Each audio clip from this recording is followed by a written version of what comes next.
Hello વિદ્યાર્થી મિત્રો, સ્વાગત છે આપ સર્વ વિદ્યાર્થી મિત્રોનું। આજે આપણે ધોરણ 8નું વિજ્ઞાન માટે આઈએમપી પ્રશ્નપત્ર જોઈશું અને એની અંદર હેતુલક્ષીનું કહીએ ને તો બહુનું મેં ભારાંક રાખ્યું છે, એટલે ઘણા બધા હેતુલક્ષીના પ્રશ્નો લઈ લીધા છે કે જેથી તમારા હેતુલક્ષીની અંદર પ્રશ્નના જવાબ કપાય જ નહીં માર્ક્સ એટલા માટે। ઓકે વિદ્યાર્થી મિત્રો, તો વિડીયો પૂરેપૂરો જોજો અને લાંબા પ્રશ્નો તો તમને ખબર જ છે કેવા કેવા પૂછાય છે, અને એવું હશે તો લાંબા પ્રશ્નોનો વિડીયો અલગથી બનાવી આપીશ। જોઈએ પ્રશ્નપત્ર 1 હેતુલક્ષી પ્રશ્નો। નીચે આપેલા વિકલ્પોમાંથી યોગ્ય વિકલ્પ પસંદ કરી લખો। પહેલું, સ્ત્રીઓની અંદર પ્રજનન ઉંમરની શરૂઆત ત્યારે થાય છે જ્યારે ઋતુસ્રાવની શરૂઆત થાય। ઓકે, કઈ ગ્રંથિઓની વધારે ક્રિયાશીલતાથી ચહેરા પર ખીલ થાય છે? તો પ્રસ્વેદ અને તૈલી ગ્રંથિની વધારે ક્રિયાશીલતાથી ખીલ થાય છે ચહેરા પર। આગળ જોઈએ, સ્તન ગ્રંથિનો વિકાસ કયા અંતઃસ્ત્રાવની અસર હેઠળ થાય છે? તો ઇસ્ટ્રોજન। કઈ વય જૂથનો ગાળો તરુણ અવધિનો છે? તો 11 થી 18। મોટી ઉંમરે ઋતુસ્રાવ બંધ થઈ જવાની ક્રિયાને શું કહે છે? કે રજો નિવૃત્તિ।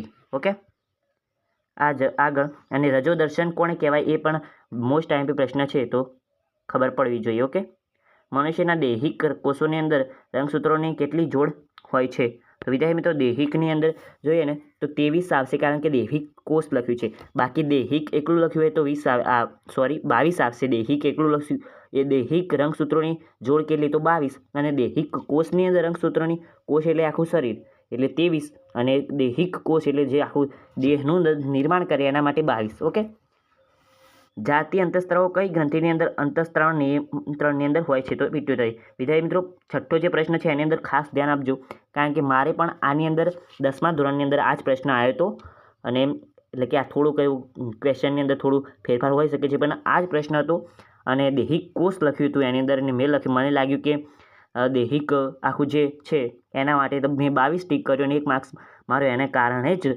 કપાયો હતો, એટલે મને હજુ પણ યાદ છે। ઓકે, તો પછી ધ્યાન રાખજો, તમારું માર્ક્સ ના કપાવવું જોઈએ।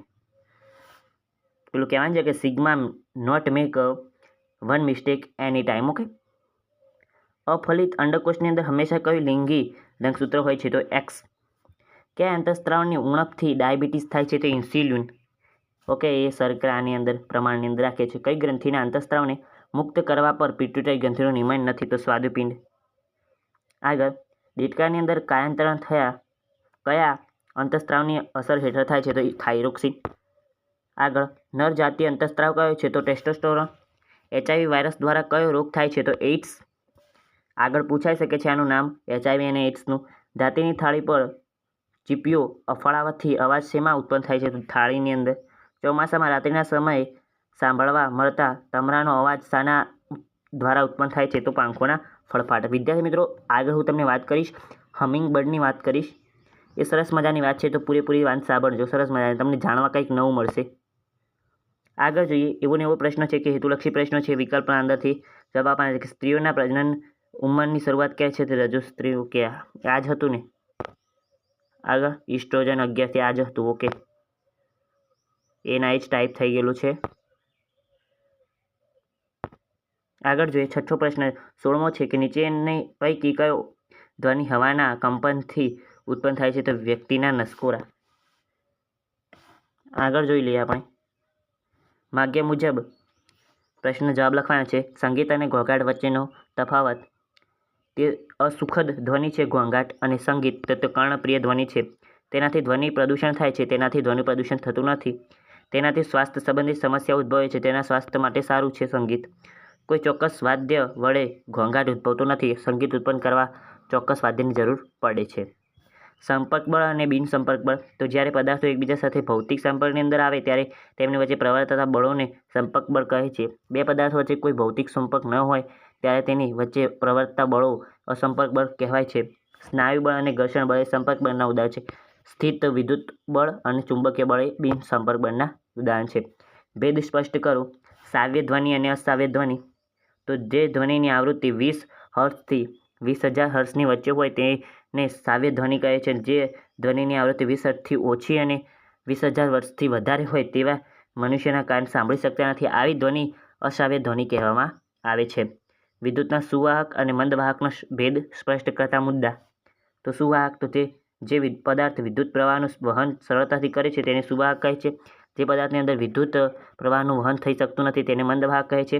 ઉદાહરણ તરીકે કોપર અને એલ્યુમિનિયમ, ઉદાહરણ તરીકે લાકડું અને રબર. આગળ જોઈએ આપણે ભેદ સ્પષ્ટ કરો. બળ અને દબાણ. પદાર્થ પર નીચે અસરને લીધે પદાર્થની ગતિની અવસ્થા અને તેનો આકાર બદલાઈ શકે છે તેને બળ કહે છે. ઓકે, એકમ ક્ષેત્ર દીઠ લાગતા બળ અને દબાણ કહે છે. બળના મુખ્યત્વે બે પ્રકાર, સંપર્ક બળ અને અસંપર્ક બળ. દબાણના મુખ્યત્વે બે પ્રકાર, વાતાવરણીય દબાણ અને ગુરુત્વાકર્ષણીય દબાણ. ઓકે, ભેદ સ્પષ્ટ કરો. સ્થિત વિદ્યુત બળ અને ગુરુત્વાકર્ષણ બળ વચ્ચેનો ભેદ સ્પષ્ટ કરવાનો છે.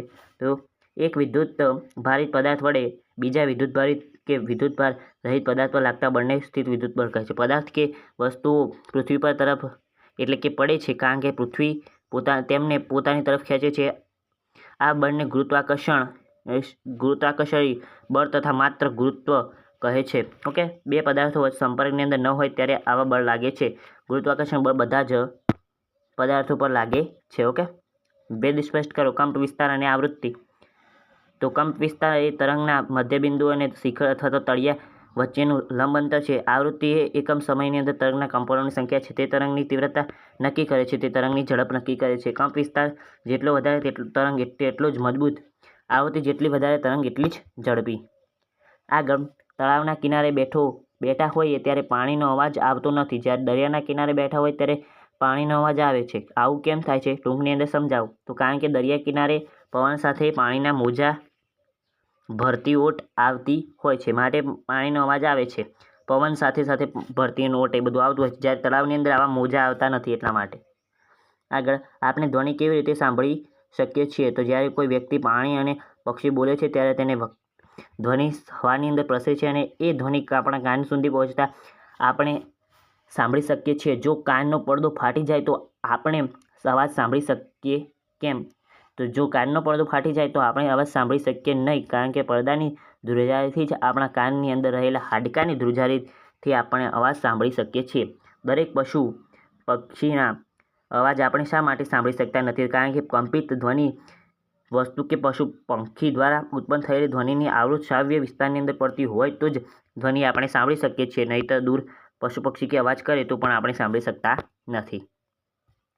ચામાચીડિયા અને વનવાઘોડ જેવા પ્રાણીઓ અંધારાની અંદર પોતાનો રસ્તો કેવી રીતે શોધે છે? ચામાચીડિયા અને વનવાઘોડ વડે ઉત્પન્ન થતી ધ્વનિ વધુ આવૃત્તિવાળી એટલે કે વધારે પીચવાળી હોય છે જે આપણે સાંભળી શકતા નથી. પણ આવા ધ્વનિ કોઈ વસ્તુને અથડાવીને પાછા ફરે તે પરથી ચામાચીડિયા જેવા પ્રાણી પોતાનો રસ્તો શોધી કાઢે છે. ડોલ્ફિન, વ્હેલ જેવા પ્રાણીઓ દરિયાની અંદર પોતાનો વાર્તાલાપ કેવી રીતે કરતા હશે? ડોલ્ફિન, વ્હેલ જેવા પ્રાણીઓ વડે ઉત્પન્ન થતી ધ્વનિની આવૃત્તિ પીચવાળી હોય છે જેની મદદથી ડોલ્ફિન, વ્હેલ જેવા પ્રાણીઓ દરિયાની અંદર વાર્તાલાપ કરી શકે. પીચવાળો. ઓકે, હમિંગબર્ડનું મેં કીધું હતું ને, હમિંગબર્ડ. તો વિદ્યાર્થી મિત્રો, હમિંગબર્ડ એટલે કે હું એમ વાત કહેતો હતો કે હમિંગબર્ડ એટલી વખત પોતાને પાંખો ફળફળાતું હોય છે ને કે એકના એક જગ્યાએ અહીંયા જ તમને સ્થિર લાગે. અહીંયા આટલા વિસ્તારની અંદર, જો અહીંયા આટલા વિસ્તારની અંદર હોય ને હમિંગબર્ડ, તો તમને એટલા ને એટલા સ્થિર જ લાગે કે અહીંયા નહીં. આવું કેમ? હવાની અંદર એમને એમ સ્થિર કેમ થઈ ગયું છે? એટલા ઝડપથી પાંખો ફળફળાય. આપણે લાગે પણ નહીં કે આ પાંખો ફળફળાવે છે. એકને એક જગ્યાએ સ્થિર દેખાય આપણને. હમિંગબર્ડનું નામ પક્ષી એક સેકન્ડની અંદર સરેરાશ 53 વખત પોતાની પાંખો ફળફળાવે છે, છતાં તેના દ્વારા ઉત્પન્ન થતો અવાજ તમે સાંભળી શકતા નથી. ઓકે, કારણ કે હમિંગબર્ડનું નામ પક્ષી એક સેકન્ડની અંદર સરેરાશ 53 વખત પોતાની પાંખો ફળફળાવે છે. આવા કંપનથી ઉત્પન્ન થતી ધ્વનિની આવૃત્તિ આપણે સાંભળી શકતા ન હોવાથી એ અવાજ આપણે સાંભળી શકતા નથી. મનીષાબહેનના ઘરની નજીક ઘડિયાળનો ટાવર આવેલો છે. તે નોંધે છે કે તે દિવસ કરતાં રાત્રે ઘડિયાળની ઘંટડીનો અવાજ વધુ સ્પષ્ટ સમજાય છે. આવું શા માટે હશે? કારણ કે દિવસ પ્રમાણની અંદર વધુ ઘોંઘાટ થતો હોવાથી રાત્રિના સમયે ઘંટડીનો અવાજ વધુ સ્પષ્ટ સમજાય છે. ઓકે, એવી જ રીતે છે વિદ્યાર્થી મિત્રો પ્રશ્નો, તો જોઈ લેજો. આની અંદર હું તમને થોડા MCQ બધું સોલ્વ કરાવી દઉં. ઓકે, આગળ જો હેતુલક્ષી પ્રશ્નોની અંદર જોઈએ તો ઋતુસ્રાવ માટે સામાન્ય સમયગાળો શું હોય? તો 28 થી 30 દિવસ. સ્ત્રીઓની અંદર પ્રજનનક્ષમ તબક્કા કેટલા દાયકાઓ સુધી હોય છે? 3 દાયકાઓ સુધી. સ્તનગ્રંથિનો વિકાસ કયા અંતઃસ્ત્રાવની અસર હેઠળ થાય છે? તો ઇસ્ટ્રોજન. આ પાછું એના એ જ આવે ને, જાતીય અંતઃસ્ત્રાવ કઈ ગ્રંથિના અંદર નિયંત્રણ થાય છે? ઓકે, એ જ હતું. જાતીય અંતઃસ્ત્રાવ ઉત્પાદનનું નિયંત્રણ કરતો અંતઃસ્ત્રાવ ક્યાંથી ઉત્પન્ન થાય છે? તો પિટ્યુટરી. સ્ત્રીની અંદર ગર્ભાશયનું અંદરનું સ્તર તેને રુધિરવાહિનીઓ સાથે તૂટતા થતા રક્તસ્રાવને શું કહે છે? ઋતુસ્રાવ મનુષ્યના પ્રજનન કોષોની અંદર કેટલા રંગસૂત્રો હોય છે? તો 23. એડ્રીનલ ગ્રંથિની અંદર અન્ય કયા નામેથી ઓળખાય છે? તો અધિવૃક્ક ગ્રંથિ. મધુપ્રમેહ રોગ માટે કઈ ગ્રંથિના કાર્યની અંદર થતો વિક્ષેપ કારણભૂત હોય છે? સ્વાદુપિંડ. કઈ ગ્રંથિની અંદર માથામાં આવેલી છે? તો પિટ્યુટરી ગ્રંથિ. કઈ ગ્રંથિ ઇન્સ્યુલિન અને અંતઃસ્રાવ ઉત્પન્ન કરે છે? તો સ્વાદુપિંડ. ગળાના ભાગની અંદર આવેલ અંતઃસ્રાવ ગ્રંથિ કઈ છે? થાઇરોઇડ ગ્રંથિ. કોનું પુખ્ત પ્રાણી દેડકો છે? ટેડપોલનો પુખ્ત પ્રાણી દેડકો છે. એઇડ્સ કયા વાયરસથી થતો રોગ છે? તો HIV. મનુષ્યની અંદર તરુણાવસ્થાની ઉંમર ક્યાં સુધી હોય છે? તો 11 થી 18 કે 19 વર્ષ સુધી. તરુણાવસ્થાની અંદર શાના કારણે વ્યક્તિ ઊંચો બને છે? તો હાથ પગ અને હાડકાની લંબાઈના વધારાના કારણે. કયું અંગ કંઠમણી તરીકે ઓળખાય છે? તો છોકરાની અંદર સ્વરપેટી કંઠમણી તરીકે ઓળખાય છે. અંતઃસ્રાવ એ શું છે? તો અંતઃસ્રાવ ગ્રંથિઓ વડે સ્ત્રાવતા પામતા રાસાયણિક પદાર્થ છે. જાતીય અંતઃસ્રાવના નામ આપો. તો ટેસ્ટોસ્ટેરોન અને એસ્ટ્રોજન. રજોદર્શનનો અર્થ શું? તો રજોદર્શન એટલે તરુણોની અંદર યૌનારંભની શરૂઆતની અંદર થતો પ્રથમ ઋતુસ્રાવ. તરુણોની અંદર તરુણીઓ અહીંયા થોડું લખવાની અંદર મિસ્ટેક છે. તરુણીઓ એટલે છોકરીઓની અંદર થાય. ઓકે. રજોનિવૃત્તિ એટલે શું? તો રજોનિવૃત્તિ એટલે સ્ત્રીની અંદર 45 થી 50 વર્ષની ઉંમરે રજોસ્રાવ બંધ થઈ જવાની ક્રિયાને રજોનિવૃત્તિ કહે છે. આપણા દેશની અંદર છોકરા અને છોકરી માટે લગ્ન વય કેટલી છે? તો 21 વર્ષની અને છોકરી માટે 18 વર્ષની. ઓકે. 3 વર્ષ છોકરી નાની હોય તો ચાલે. આગળ દેડકાની અંદર કાયાંતરણનું નિયંત્રણ કોના વડે થાય છે? થાઇરોઇડ ગ્રંથિ વડે. સંતુલિત આહારનો અર્થ તો ખોરાકની અંદર પ્રોટીન, કાર્બોદિત, ચરબી, વિટામિન તેમજ ખનિજ ક્ષારોની પર્યાપ્ત માત્રા હોય. કિશોરાવસ્થા એટલે શું? તો મનુષ્યની અંદર જીવનકાળની એવી અવસ્થા કે જ્યારે તેની પ્રજનનની પરિપક્વતા પ્રાપ્ત થાય છે તેની અવસ્થાને કિશોરાવસ્થા કહે છે. પિટ્યુટરી ગ્રંથિને પ્રમુખ ગ્રંથિ એટલે કે માસ્ટર ગ્લેન્ડ તરીકે શા માટે ઓળખવામાં આવે છે? તો પિટ્યુટરી ગ્રંથિ દ્વારા વિવિધ અંતઃસ્રાવના માધ્યમ દ્વારા મળતા આદેશ અનુસાર જ પોતાના અંતઃસ્રાવ મુક્ત કરે છે. તેથી પિટ્યુટરી ગ્રંથિને પ્રમુખ ગ્રંથિ કહે છે. આગળ જોઈએ અંતઃસ્રાવ તંત્રનું કાર્ય શું છે? તે શેનું બનેલું હોય છે? તો અંતઃસ્રાવ તંત્ર એ શરીરના શારીરિક, માનસિક અને બૌદ્ધિક કાર્યોના વિકાસનું કાર્ય કરે છે અને એ વિવિધ રસાયણો બનેલું હોય છે. પૂરું નામ આપો. HIV તો human immunodeficiency virus. Okay. Human immunodeficiency virus. અને એઇડ્સનું પૂરું નામ એક્વાયર્ડ ઇમ્યુનોડેફિશિયન્સી સિન્ડ્રોમ. આગળ છે વૈજ્ઞાનિક કારણ આપો. સરસ મજાના છે પ્રશ્નો જવાબ. વિદ્યાર્થી મિત્રો તમારે PDF જોઈતી હોય તો વધારે કંઈ નહીં કરવાનું. નીચે વોટ્સએપ ગ્રુપ અને ટેલિગ્રામ ગ્રુપની લિંક છે, ત્યાંથી તમે જોઈન કરીને મેળવી શકો છો. તો વિદ્યાર્થી મિત્રો આ હતું સરસ મજાનું પેપર તમારા માટે. આગળ જોઈ લઈએ શું હોય તો. ઓકે. તો બસ ફરી મળીશું આવતા વિડીયોની અંદર. ત્યાં સુધી ચેનલ સબસ્ક્રાઈબ ના કરી તો સબસ્ક્રાઈબ કરી દેજો અને વિડીયોને પણ લાઇક કરી દેજો, કારણ કે તમારું એક લાઇક એ મારા માટે મોટિવેશન બને છે અને આવા બીજા વિડીયો બનાવવા માટે પ્રોત્સાહન મળે છે. અને વિદ્યાર્થી મિત્રો તમારા કોઈ ભાઈબંધ હોય કે જે 9માથી 10માની અંદર આવે છે તો 10મા માટે સરસ મજાનું આપણે ચાલુ કરીએ છીએ. કહીએ તો સામાજિક વિજ્ઞાન ભણાવવાનું ચાલુ કરીએ છીએ. લાઈવ પણ ભણાવીશ અને અત્યારે તો રેકોર્ડિંગ લેક્ચર છે અને કહીને નોટ્સ બનાવેલી છે મારા દ્વારા. નોટ્સ બનાવીને એના અંદરથી વિજ્ઞાન વિષય હું ભણાવું જ છું નોટ્સ દ્વારા. તો એ નોટ્સની PDF પણ એ મેળવી શકે છે. તો તમારા વિદ્યાર્થી મિત્રોને કહેજો. ઓકે. તો એના માટે તમને મળી જશે આપણી ચેનલની અંદર. એના વિડીયો પણ છે 10મા ધોરણના.